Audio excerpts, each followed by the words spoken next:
আজকের ভিডিওতে আমরা ইংলিশ গ্রামারের কিছু গুরুত্বপূর্ণ শব্দ নিয়ে কথা বলবো, যেমন ইনটু, এভার, ফ্রম এবং আরও অনেক কিছু। এই ধরনের শব্দগুলোর বাংলা মানে এবং এর ব্যবহার আমরা খুব সহজভাবে শিখব। তাই পুরো ভিডিওটা দেখুন এবং নতুন কিছু শিখুন। Let's get started. Was. Was মানে ছিল। ওয়াজকে কিভাবে ইংরেজিতে ব্যবহার করা হয়? ওয়াজ হলো পাস্ট টেন্সের ফর্ম। এটি সাধারণত সিঙ্গুলার সাবজেক্ট যেমন আই, হি, সি, ইট এদের সাথে ব্যবহার করা হয়। এটি অতীতের কোনো ঘটনা, অবস্থা বা অনুভূতি প্রকাশ করতে ব্যবহৃত হয়। এক এক করে এর ব্যবহার শেখা যাক। কোনো ঘটনার অতীত প্রকাশ করতে বা পাস্ট ইভেন্ট বোঝাতে ওয়াজকে ব্যবহার করা হয়। সেন্টেন্স স্ট্রাকচার হয় এইরকম: subject plus was plus object. উদাহরণ: he was at the park yesterday. He was at the park yesterday মানে সে গতকাল পার্কে ছিল। আর একটা উদাহরণ দেখা যাক: I was a student 5 years ago. I was a student 5 years ago আমি 5 বছর আগে ছাত্র ছিলাম। এখানে আমরা অতীত ঘটনা প্রকাশ করতে ওয়াজকে ব্যবহার করলাম। আর এখানে সেন্টেন্স স্ট্রাকচার ছিল subject plus was plus object. এটা আপনাকে মনে রাখতে হবে। পরের ব্যবহারটা শেখা যাক।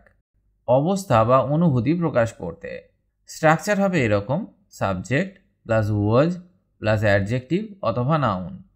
যেমন she was happy with her results. She was happy with her results সে তার ফলাফলে খুশি ছিল। আর একটা উদাহরণ দেখা যাক: it was a beautiful day.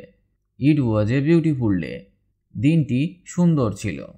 তাহলে এই বাক্যগুলিতে আমরা অনুভূতি প্রকাশ করতে বা অবস্থা প্রকাশ করতে ওয়াজকে ব্যবহার করলাম।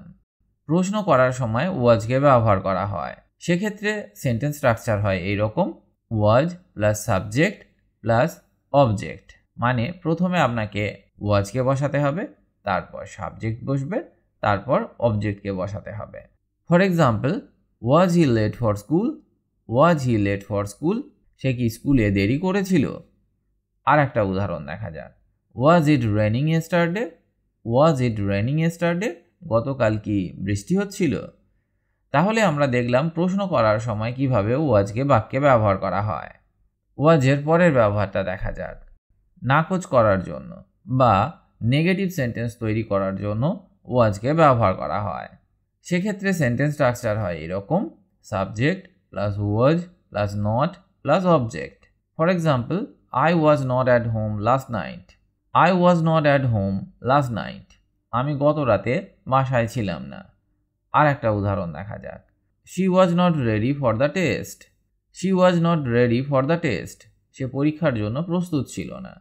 এখানে আমরা নেগেটিভ সেন্টেন্স তৈরি করতে ওয়াজকে ব্যবহার করলাম এবং ওয়াজের পরে নটকে বসাতে হবে, তবেই বাক্যটি নেগেটিভ হবে। আর একটা ব্যবহার দেখা যাক: প্যাসিভ ভয়েসে ব্যবহার। প্যাসিভ ভয়েসে ওয়াজকে ব্যবহার করা হয়। এক্ষেত্রে সেন্টেন্স স্ট্রাকচার হয় এরকম: object plus was plus past participle. যেমন the room was cleaned by him. The room was cleaned by him ঘরটি তার দ্বারা পরিষ্কার করা হয়েছিল। The letter was written yesterday. The letter was written yesterday চিঠিটি গতকাল লেখা হয়েছিল। এখানে আমরা শিখলাম প্যাসিভ ভয়েস করতে কিভাবে ওয়াজকে ব্যবহার করা হয়। তাহলে আমরা যা শিখলাম, ওয়াজকে অতীতের কাজ, অবস্থা বা অনুভূতি প্রকাশ করতে ব্যবহার করা হয় এবং সিঙ্গুলার সাবজেক্ট মানে আই, হি, সি, ইট এই সমস্ত